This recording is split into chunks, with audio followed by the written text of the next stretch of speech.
Well, thank you so much for coming. I think we're going to go ahead and begin. It's a few minutes after 5:30, but this is midterm review season, so it feels like we're probably at like the capacity of people who survived their day doing midterm reviews and had the energy and enthusiasm to come see Jennifer Newsom speak. So I just wanted, my name is Nora Wendell. I'm an associate professor of architecture here in the Department of Architecture, and I wanted to introduce Jennifer briefly. So she's a professor of architecture at the University of Minnesota. She and her partner, Tom Carruthers, are co-founders of a firm called Dream the Combine. They were the recent winners of MoMA's PS1 Young Architects Program, which is an installation-based practice that they proposed this recent spring. They had 3 months to actually successfully complete it, and in the summer they actually installed it. It's called Hide and Seek. So she'll be talking through that project. I'm very enthusiastic about her work. It's exciting to have somebody who's practicing architecture in a mode that's asking questions about our perceptions of space, and answering them in ways that I think are often surprising and often alter our sense of like the normal boundaries of the world. And so I'm just really excited that you're here, really excited to learn more about your work, and thank you for coming during what I know is a really, really difficult and often busy time of the semester. All right, so join me in welcoming Jennifer, please.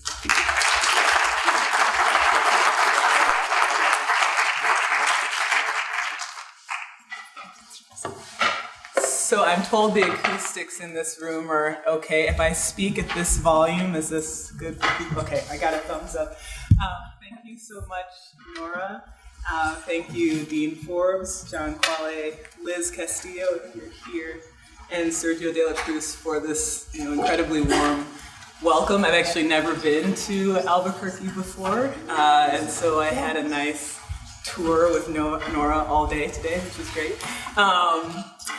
But yeah, so my name's Jennifer. I am in partnership with Tom Carruthers. Wow, that is a big screen. Whoa. We're like giants on a monumental scale. It's very exciting. And so as Nora mentioned, we have a practice together called Dream the Combine, which started in 2013, so we've been working together for about 5 years now, and mainly focused on installation art that's kind of architectural in scale. In the beginning of our practice, we kind of took every project that came our way, and then about 2 years ago, we decided we were going to focus mainly on installation work. And so this is the kind of glossy image of us. But this is really what we look like most of the time. So, we're on site installing a piece. We're slightly exhilarated, definitely very tired, but eagerly working in service of a larger goal. And so we make a lot of our own work. Tom has a background in sculpture and drawing, and I have a kind of more traditional architectural background, having studied it in both undergrad and grad school. But we actually met in just before we started grad school together. But so he definitely comes from a more of a making background, but we're both licensed architects and work together. So, we're always honored to be asked to lecture. It's like, this is the reality of our lives. The boots that broke halfway during the installation at PS1, or during the deinstall of PS1, and are being glued together by clamps. And so, for anyone to think that we have some semblance of professionalism and we're worth listening to, we really appreciate it, because this is what we're facing mainly on a daily basis. So for tonight's lecture, I'd like to talk to you about a few projects in our practice. So let's just launch right on in. This is a piece called Longing, and often the titles of our works have these kind of double or triple entendres to them. So this piece is both a kind of verbal play on lengthening as a kind of spatial proposition, but also a sort of yearning that's, I think, kind of embodied in this structure. So the location for this installation is an abandoned Skyway pedestrian bridge. I'm from Minneapolis. I've lived a lot of places, but I say that's where I'm from and where we live currently. And so, as you might know, there's a system of above ground skyways that connect all the buildings in downtown. And so this was one fragment that was removed from that network and kind of placed on this city-owned property as a kind of fragment of this other system. So I have a laser pointer. Yeah, so excited to use it. So that little red mark right there is where the Skyway used to be located. And as you can see from this dashed line, that's when we put in our light rail. And so they removed the Skyway when that light rail was constructed. It was actually purchased by an architecture firm because architects like to buy random fragments of 1970s infrastructure. And it was placed actually on a slice of city-owned property here that's adjacent to the University of Minnesota campus, and a series of parking lots and also a series of railroad tracks. And so it's kind of, has this sort of lurking, it's this kind of hulking object in the landscape, but it has this memory of another place and of another system. And so we were really interested in perhaps reconnecting this fragment to a new network of its own making. So how are we going to do that? Well, first of all, we trespassed all over this thing. And we made a series of drawings, and we presented it to the architecture firm saying, okay, you guys own this thing. It's been sitting here for 9 years. We want to do something in it. And so we came to them with this proposal where we would remove the end walls of the Skyway and replace them with these mirrors.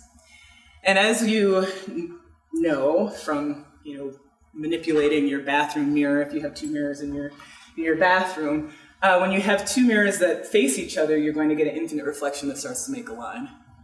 So we're thinking about how do we extend this fragment into this kind of new continuing network, and using these the kind of illusory depth that's in the reflection as a way of connecting this fragment to a new network. So this is not necessarily new.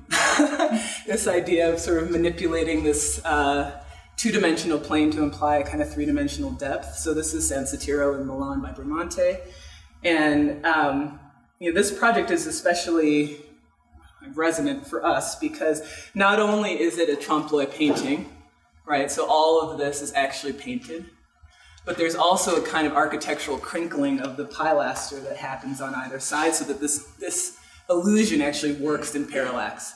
So you can see at the very top of this very large screen that, to imply the typical cruciform plan of the church, this back wall was painted with the rest of the apse there, and this is the kind of like crinkling of that pilaster. So, but instead of these kind of static representations, which certainly have occurred in many instances in architectural history, San Sotiro is one, another might be Villa Mazer with paintings by Veronese. We were interested in what happens when that static surface is actually allowed to move and flex with the wind. So through a series of tests, that's Tom, with like 2 store-bought mirrors in our studio in Vancouver. We were living in Canada at the time. We were interested in what happens when you get this kind of infinite flexing reflection. And so it's almost as though you have a single point perspective drawing with a kind of wandering center, wandering vanishing point. And we were really curious as to what might happen when these mirrors are moving in these unpredictable fashions. So, obviously when it's parallel, you're going to get a line extending into the distance, but when they start to flex and angle unpredictably, you might get these other sorts of forms, like a torus or a Klein bottle or some other kind of impossible shape. So we didn't quite know what we were going to get, but we were curious about the answer. And so this is a kind of video of this sort of working, mechanistic, moving form. And this was taken during a wind advisory, and I was like, well, if the glass stays on, we're good during this period of time. So again, we're really interested in these kinds of perceptual overlaps, this sort of oscillation between real and illusory space. And I think a lot of this comes from our understanding of how the eye works. Tom's mom actually is a pediatric ophthalmologist, and so I think growing up he was always sort of surrounded by talks about the eyes and vision and how they operate. But your eye doesn't really discern a difference in depth in 2 dimensions versus depth in 3 dimensions past a certain distance. So like when you're actually there, your body feels as though this is real. It feels very nauseating at times. It feels like there is actually some sort of real embodied experience and a sensorial effect on your body, because your eye is kind of tricked into thinking that this is actually a flexing space. And so here are some other images of that project where you get this kind of doubling of the surrounding environment and a sort of extending seriality that starts to play off of the repeating train cars that are nearby. And so here is that fragment again from the outside. And then the back of those mirrored panels is actually supported by a Tensegrities structure. So students, who knows what a Tensegrity structure is? Turn it back to me. Okay, so where the tensile and compressive forces are balanced. And so in this rear panel, which is here, that's the kind of big mirror that's acting almost like a sail. So it moves when you push on it, it moves with the wind, sort of independently as though it has its own life. But then that's supported by a basket that's a series of, like an octagonal basket that's made out of laser cut panels that's supported by these metal rods that are welded to the existing structure. So this basket is held stationary, and then connected to that is a single universal joint that allows the panel to move like your eye moves. So it moves left to right, it moves up, down, but it doesn't rotate. All right, so again, kind of emphasizing this, I don't know, sort of, emphasizing the visual kind of connectivity, and everything is kind of converging towards that single point of the perspective. And then this long bar here is a counterweight that we use to actually dampen and adjust the motion so that it homed back into a vertical position.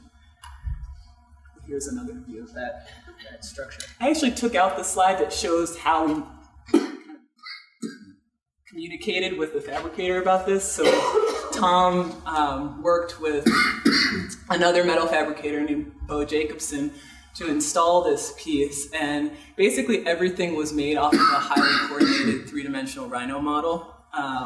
So like, we would literally take the faces of this laser cut basket and send that to the laser cutter to get those pieces cut. So really fast kind of like delivery methods for this project. And I'd like to show you a short video that maybe is a little bit more conceptual in nature, but it speaks to some of the themes of this project and also highlights the fact that we love collaborating with other artists. And so this video was made in collaboration with the filmmaker and a musician, Isaac Gale, and all of the sounds that you're gonna hear are actually distortions of sounds that were made by this piece when it was kind of flexing and moving. So, and I like things really loud, so I'm gonna blast your eardrums here.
So, a little weird.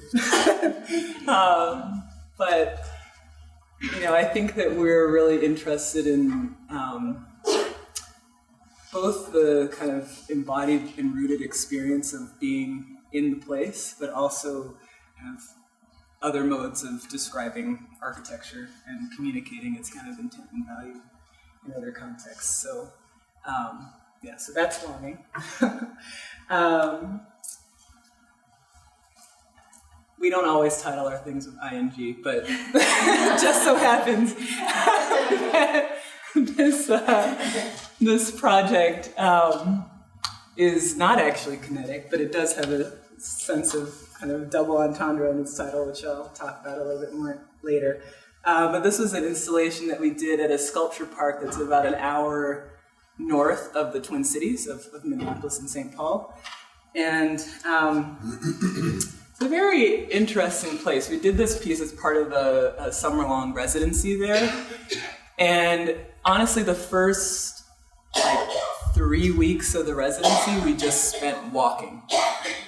And we really tried to understand the topography, get a sense of just how do we orient ourselves in this space. And during one of these walks, I discovered that there are these kind of connections that start to tie certain pieces in the park to one another.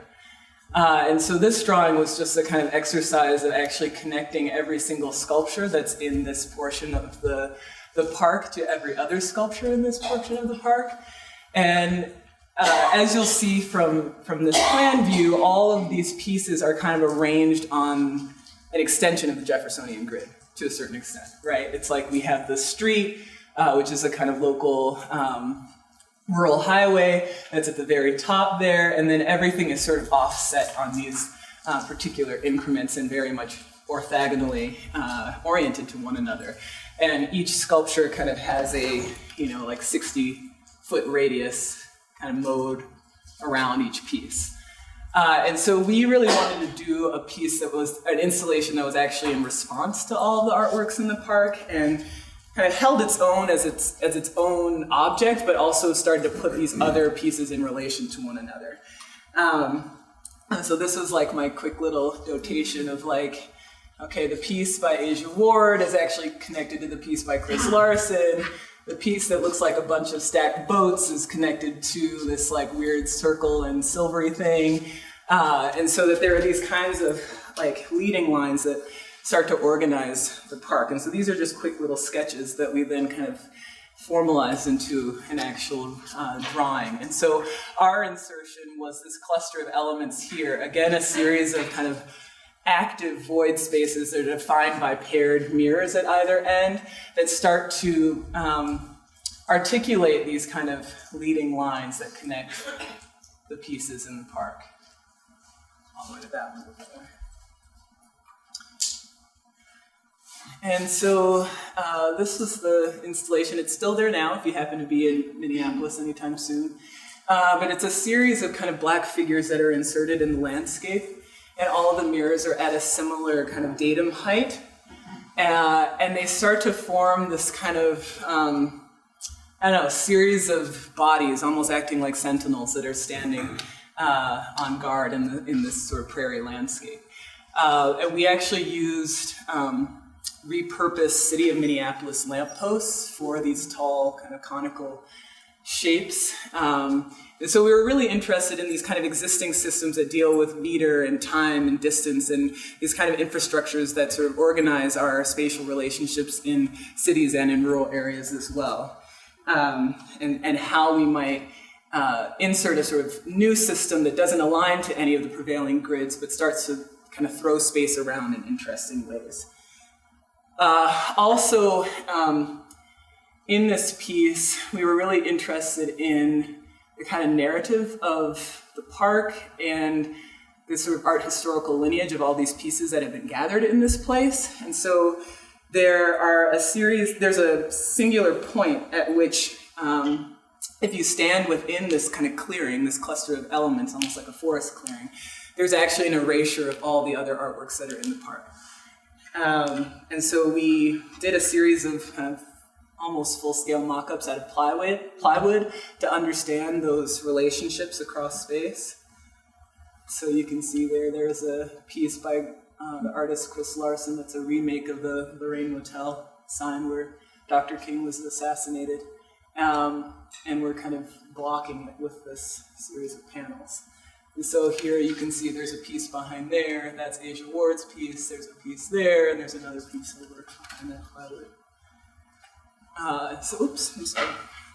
So here, we're working on site, laying out these panels, painting all of these lampposts, cutting the tops off that actually have the lantern, actually the light part of the lamppost, pouring concrete bases and installing these. The great thing about using City of Minneapolis lampposts is that all of the details of how you actually mount these things are online. So we just use the standard foundation detail that the city uses to actually install lampposts. And here the guys are, that's Tom in his signature pink hat, installing the mirrored panels, and then this is the kind of final installed piece. And so here's that panorama. I think Tom is sort of standing at the central point, and like every artwork is kind of blocked from view. So it's this elimination of context, this kind of visual clearing as a way of sort of reestablishing the primacy of the landscape and these other sorts of horizons that exist in that place.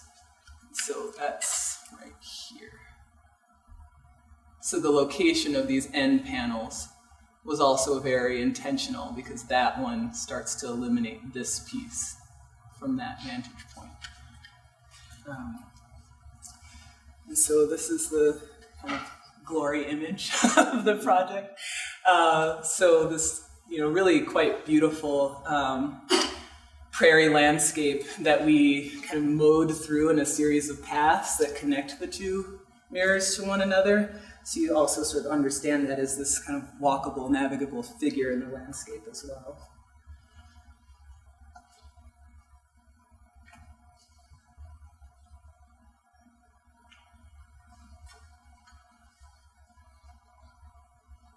It was very disorienting walking through there. If longing is about, the actual architecture moving and lurching, here it's about your own bodily movement through the installation and how that starts to change your perception of the space around you. So walking through here, you might know, oh, well, that artwork is actually over there, but because of the way these mirrors are oriented, I now see it in a totally different location. And so it was almost, from that one point, you would clear your view of everything, but as you're moving through these panels, it also was a kind of like spatial reordering and its own form of curation of the artworks that were existing in the park.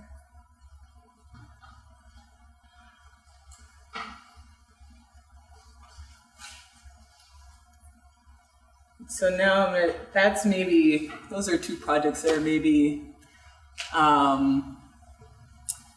more clearly about architectural themes, and this one is maybe a little bit more of a sculpture because it's a object that's on a pedestal, on a base. But this was a project that we did called Make It Rain. It's in Vancouver, British Columbia, where actually Tom is from, and we lived there for about 3 years. And the site is a really, really interesting one. So in Gastown, which is seen as the kind of oldest part of Vancouver, there's this steam clock.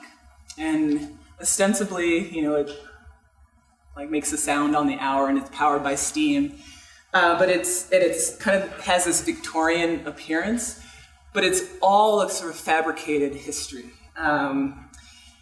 That's kind of trading on these colonialist dreams of occupying this place.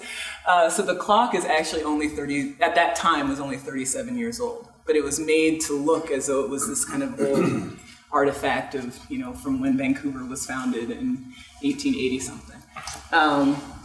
And so the title, Make It Rain, was a kind of play on both the climate of the place, the steam that's emanating from this site as the kind of like raw material to work with, and also, you know, the people who are kind of capitalizing on these histories, right? Like making it rain. Like this is what people want to come and see. So they're trading on these kind of notions of ownership and authenticity.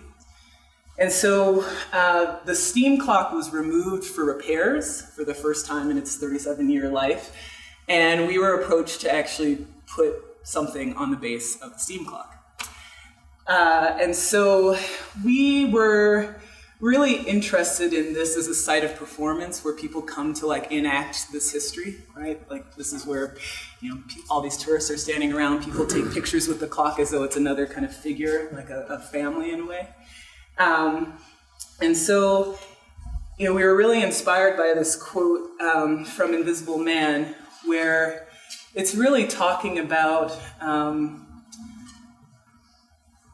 I think he's really describing double consciousness, where, you know, you might exist as a physical body within the world, but the understanding of you in this world is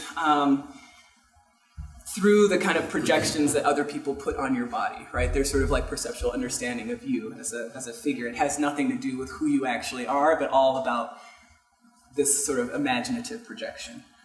So you see, only my surroundings themselves are figments of their imagination, indeed everything and anything except me. So we tried to kind of insert this new figure in the landscape, and I actually love this picture. That's our installation. Kind of another sort of roiling body in this context. And we inserted this kind of tall, fleshy, silvery tower in a city that's kind of being overrun by tall, silvery towers as another body that's in this space. So I'm going to play another video. It doesn't have to be this loud. It has this really cheesy music, but...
We sort of introduced this new figure in this context.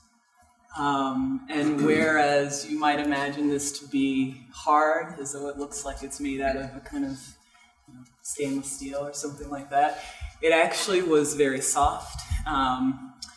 And it was a kind of aluminized mylar that was laminated to sailcloth, and so the whole thing was like a big pillow. It was filled with these inflatables underneath this kind of mylar skirt. And it acted almost as a kind of panoramic image that's been turned on itself. So the whole understanding of this piece is through its context, through these kind of other images that are reflected off of its surface. And so this is a little bit of a foray into how we actually made it. So this was the sort of, three-dimensional model. This is the kind of intention behind the sketch, and then also the fact that we're playing off of the kind of like obelisk form as a way of kind of denoting key spaces within a city.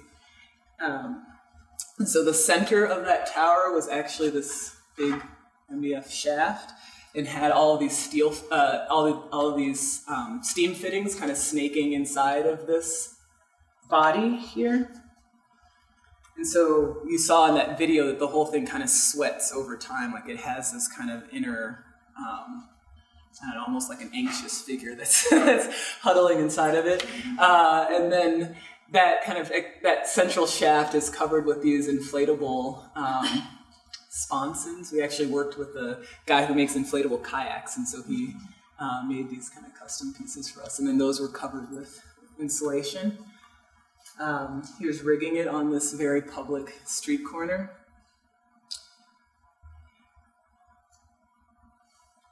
And then sliding the skirt, the dress over this form. We worked with this local sail maker, because a lot of sails are made out of mylar, which I didn't really know before. And so we worked with him to actually like perforate the surface and sew this conical shape together. And to get the kind of randomized perf pattern, we actually literally threw money at the problem. And so to get a kind of randomized series of dots, we had a really fun evening in the studio one night laying out this big template. And then it was Tom and me and our two kids like throwing American and Canadian currency on this template and then spray painting over the top of it. I was really happy because I got a whole container of black presidents after that. But, and then that was brought to the sailmaker, and he actually had a punch for those different sized holes and kind of formally embedded that pattern in the surface of the mylar. There's like literally one steam fitter in all of Vancouver, Shane. So we had to work with him, but he was awesome. So here he is kind of putting the finishing touches on this. And I also really love this photo because it shows that we're actually kind of revealing the inner workings of this thing, like lifting the skirt, so to speak. So it has this kind of illuminated base. And it's almost as though we're using all of these, typical architectural tropes to dematerialize the thing, right? It's like highly reflective. It's sitting on a base of light. It's got this like thin reveal, kind of like lifting it off of the base. And even though we did all of those things, people still asked us, "Well, is the clock inside?" And so we had reactions from that to, "Why are you messing with our heritage? We want the clock back. Don't tell me that this is going to stay here forever." And then other people said, "Hey, this is so much better than that stupid clock. I should leave this thing here." So it was very interesting, the kind of conversation that this piece started to engender, of like, who owns this place? I mean, Indigenous people in Canada actually never signed a treaty. They never gave away their rights to the land. So this is native land that, has all of these kind of commercial structures on it. And, it's like, I always wonder, okay, so the Indigenous population owns the land, but at what sort of sectional depth are we actually allowing them to claim the land? Is it like once you get below the metro station and there's no way to like capitalize on what's in the earth, or like, where does that actually start? Where does that strata start? So we were, really interested in making this thing that was kind of a wry, tongue-in-cheek look at Vancouver real estate, and that everything is now becoming these silvery towers, and also that there's a kind of, smoke and mirrors to the whole thing. So this is a kind of detail of the sort of stitching, these almost like dressmaking details, closing that conical shape, and then this is a reflection of a woman's face on that surface. It was very pillowy to the touch, and it sort of crinkled more over time. And people still came and took pictures of it. As though it was like their auntie in the photograph. This is the view, I think. Okay, last project. So hide and seek, as Nora mentioned, was our winning entry to MOMA PS1 Young Architects program. And before I get to like the kind of glossy pictures, think I should describe the competition process a little bit. It really started here. Tom and I were one of 50 firms that were invited to submit a kind of short portfolio and a kind of initial sketch to the jury. And then honestly, like when I got the email from MoMA, I was like, wait, what? We are not nominated? Oh, like, wow, okay. So even just being nominated to say that, we're one of 50 firms in North America that are worthy of doing this thing was pretty great. And then that number was kind of shortened down to 5 teams based on those initial proposals. And so then this is after our walkthrough in November, so we're all still smiling at each other before we enter this kind of like architectural death match. And then, again, big faces, big screen. And then this is actually after our presentation, our final presentation to the jury. Max Willett Howitz was one of my former students, and he probably looks the most tired because he didn't have to talk. So he stayed up the latest. And then Clayton Binkley is the engineer that we work with, who actually we worked with on all of the projects that I've shown tonight. Very interesting. Clayton is actually how Tom and I met. He is Tom's best friend from high school and was a year ahead of me in college. So we had a lot of mutual friends, and it just so happens that now he is like a really fantastic engineer at Arup in their Seattle office, and we have an opportunity to work together professionally. So he's kind of the third member of Dream the Combine, if you will. And so the competition phase is, I'd like to kind of break this project down in talking about the competition, the sort of glossy stuff, and then like the reality that happens in between. So we got some really great advice when we started the competition, which was to feed the hunger they have inside them. Which, when Tom's mentor, Ursula von Reidingswald, who's this really wonderful artist who makes a lot of work in sort of large-scale work in cedar, said this to us, we were like, wow, feed the hunger they have inside. Okay, well, that's a pretty tall order, but in a way it gave us the courage to just be bold and say what we felt needed to be said.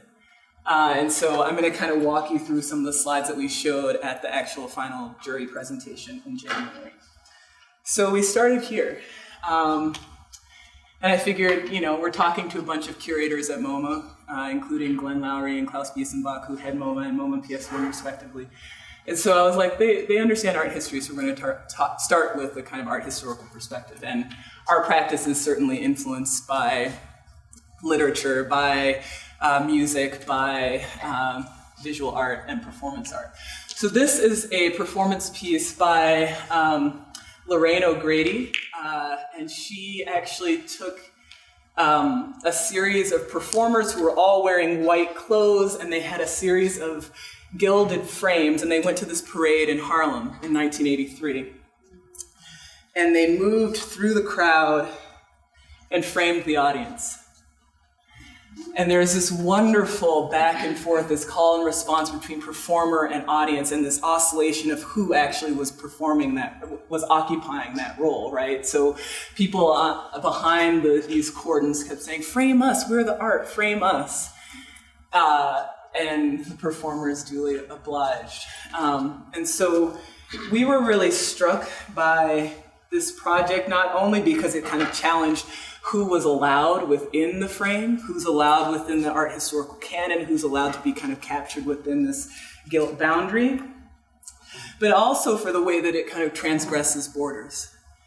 And so I love this picture in the kind of direct address of the girl like piercing, like kind of through the wall of the image and implicating you in this photograph, right? So we have not only the kind of compositional boundary of the photo, we have the gilt frame, the sort of art historical lineage, and then we also have the frame of the street, right? That like all of these bodies, all of these people are held back from the void space of the street by these police cordons, right? Like that's the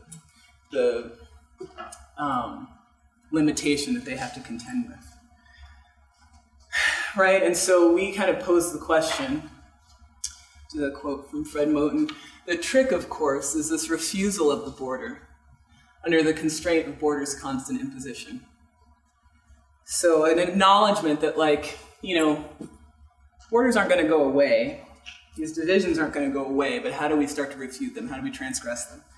And so I said, well, what does this have to do with MoMA PS1?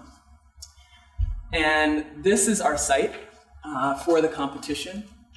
It's this very sort of odd place. But this courtyard, this exterior space that our installation was ostensibly supposed to activate, is highly separated from its community by these 15-foot high walls.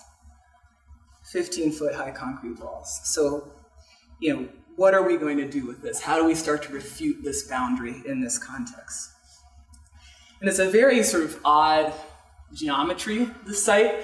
It's kind of, if you're familiar with Gordon Matta Clark, it's sort of an odd lot. Like, it's a kind of residual space that's like left over from all of these intersecting street grids, the train yards that are a couple blocks away, and then one property owner who refused to sell their property.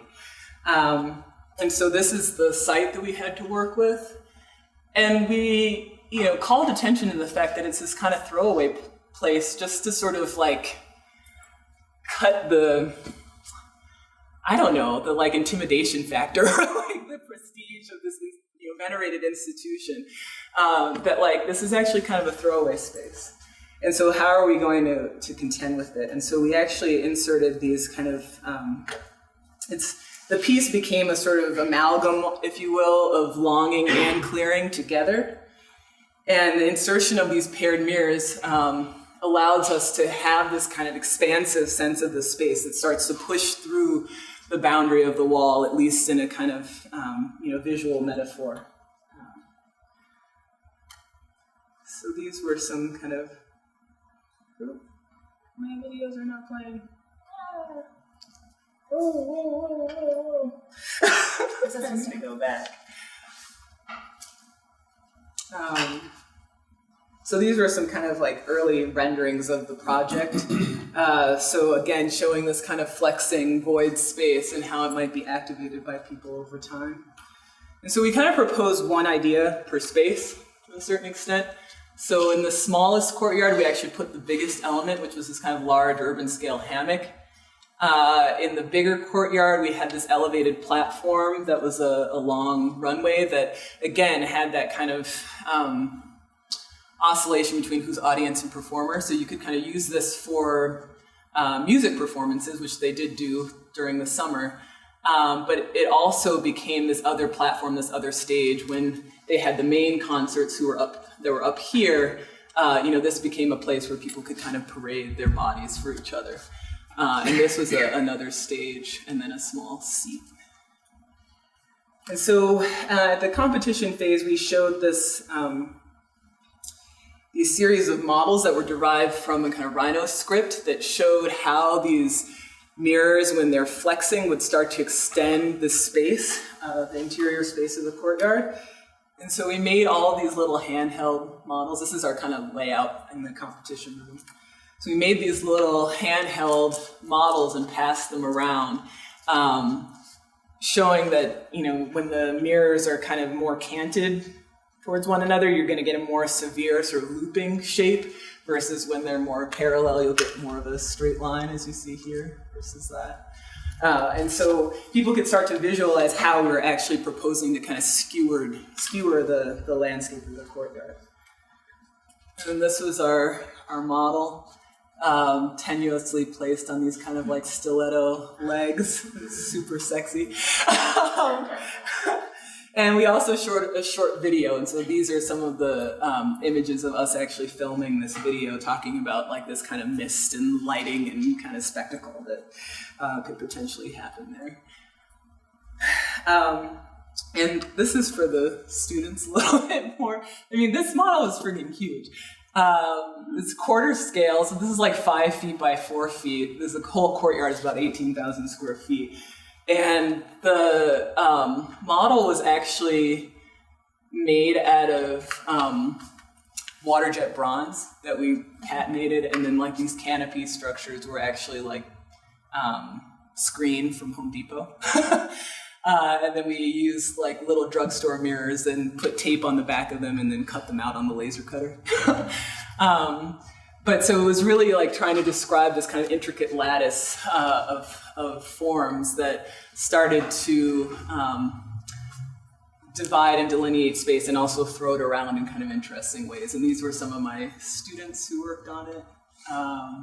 So do well in studio. You may get to work on some cool stuff with your professors. After we finished this is how I felt. This is actually me sitting in the crate laying in the crate before we sent this model to New York. And I was like, oh, I think I'll just take a little nap here. And this is, before we headed off and did the big dance of the presentation. But really, entering competitions or putting your ideas out in the world is really about like taking a risk and stepping over your own threshold of kind of, maybe where you're comfortable or extending your sort of level of confidence through actually putting yourself out there in the arena. And so part of that, stepping across the border, was the reality of actually building this thing once we had won. And I'll just quickly show some kind of installation and fabrication shots. We were really interested in diversifying the ecosystem of labor that actually worked on this project. So we tried really hard to find like people of color and female welders to work on this project. And so what that meant often was that we had people who were straight out of welding school working with more experienced millwrights. And so there was this really beautiful exchange that happened between their skill sets as well. And here is kind of loading pieces in to PS1, welding on site, installing this gigantic truss in the space.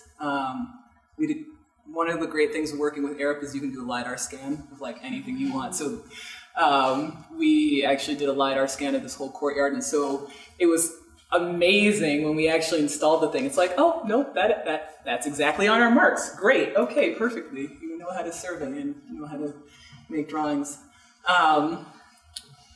This is Tom, really excited that the base for the runway is down. Andy, former Marine, worked those young welders into the ground. He was great. This is me sitting with the lighting team. And so this project was, it was crazy in terms of coordination. We had, as Nora mentioned, the winner of this competition was announced in March, and the project opened on June 26th. So we had 3 months to finish all the design detailing, all the material procurement, fabricate and install this piece. So needless to say, we slept a lot after this was done.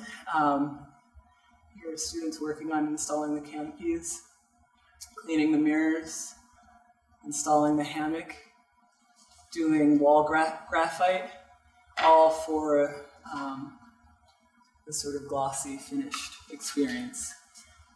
So to kind of describe the project, below these sort of fabric canopies, all of these mirrors are kinetic. And so again, this is sort of like Longing 2.0 in terms of the way to articulate these mirrors.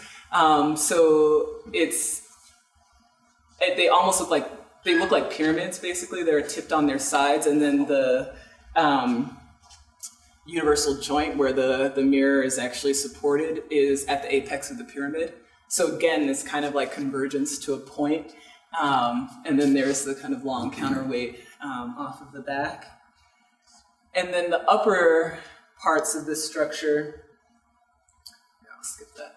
The upper parts of the structure are these two trusses, one of which courses across the main space in the courtyard, and the other that sits on top of the bookstore. And they act as these kind of gigantic periscopes, really, that connect your view of the interior of the courtyard out to the street. So here's that same photograph or the same view as before, but again, sort of talking about the way that space is fragmented, space is thrown around, space is manipulated in that context. And so you get these kind of infinite reflections as though this space of the hammock is actually like pushing through the wall in a way. And a series of kind of visual ambiguities that are coming into play through the multiplicity of reflections.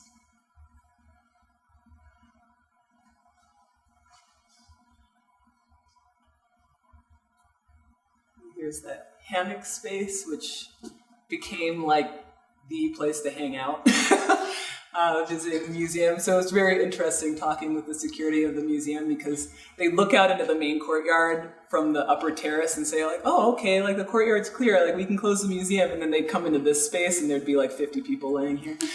So it really, we called this smaller courtyard the sanctuary, mainly because it was farther away from the performance space where they have this kind of weekly music festival called Warm Up.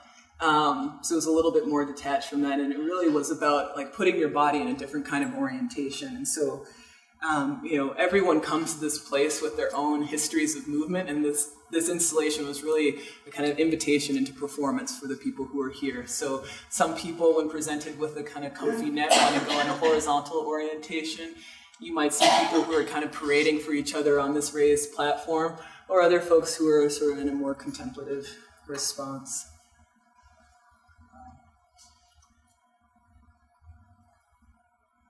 So you get these kind of multiplying crowds going off into the distance.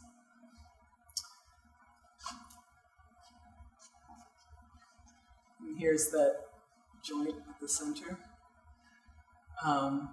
Trying to make this safe for crowds of 5,000 people who might gather here on a weekend was an interesting challenge. We tried to make it as like Darwin Awards proof as possible, so you really had to like stick your fingers in there to hurt yourself.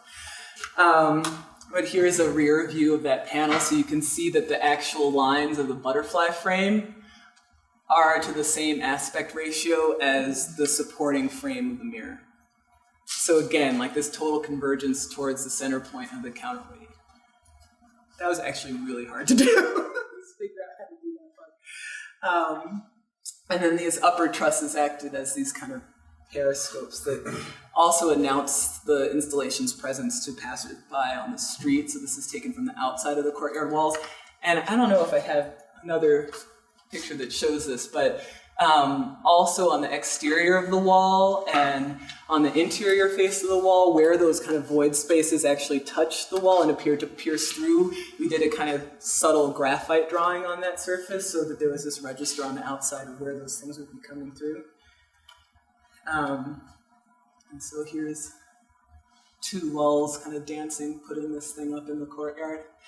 So we fabricated this in 8 different pieces in a shop in Minneapolis and then sent it to New York.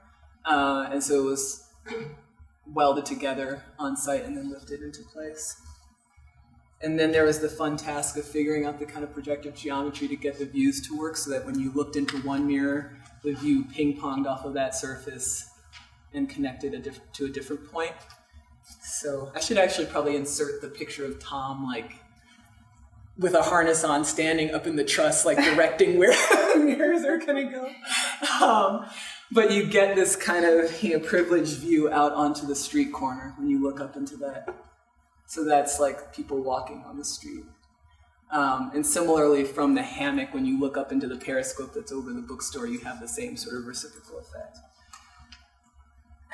So this was a project that really was about kind of connecting this interior space out to the world outside of it.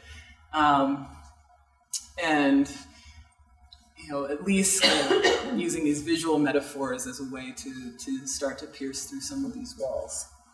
And the project had to work at a variety of scales. It had to work for one person, who's having a more contemplative experience or kind of playing with the mirrors as they're flexing and moving around. And it also had to work for thousands. Oops. What is going on with my videos? So this is during a warm-up party. And this upper structure was filled with kind of pulsating mist and lighting system that would sort of randomly come on during the day.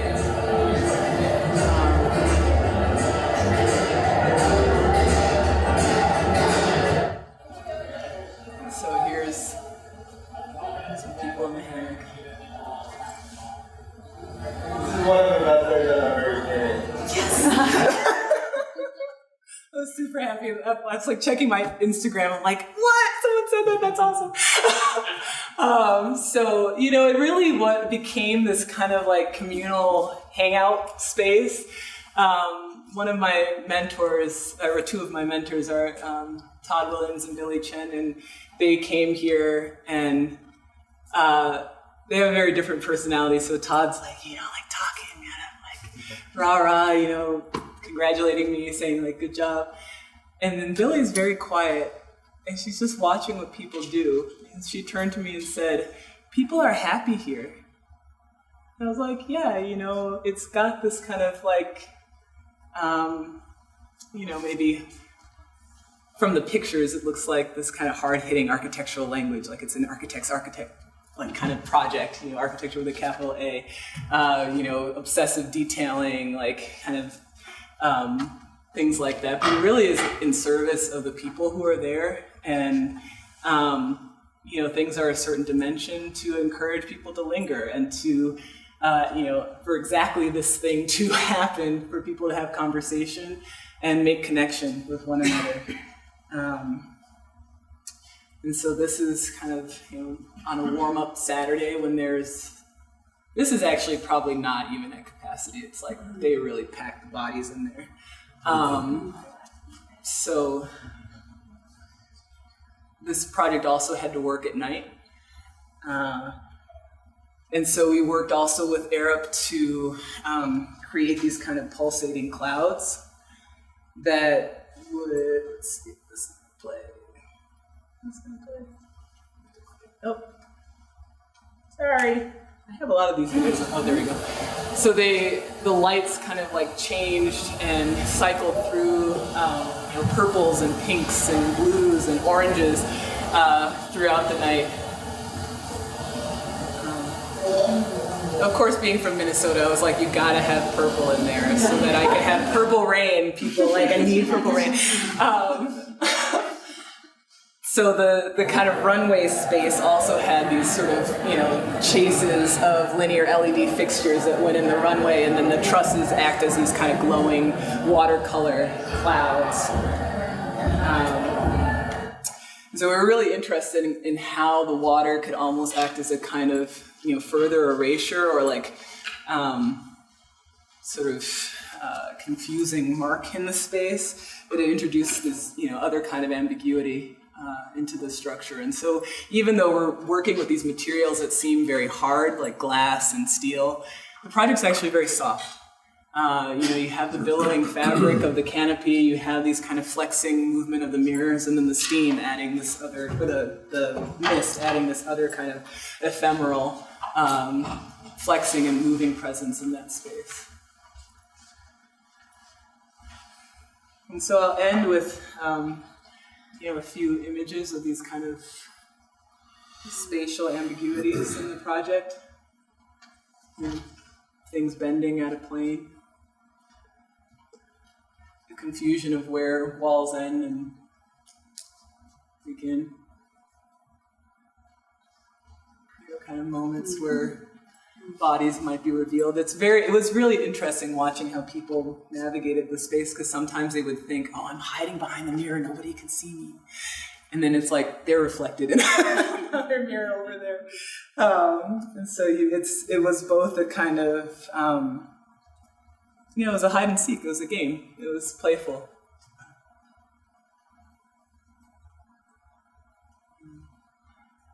Instances where the kind of stark lines of the structure start to flatten.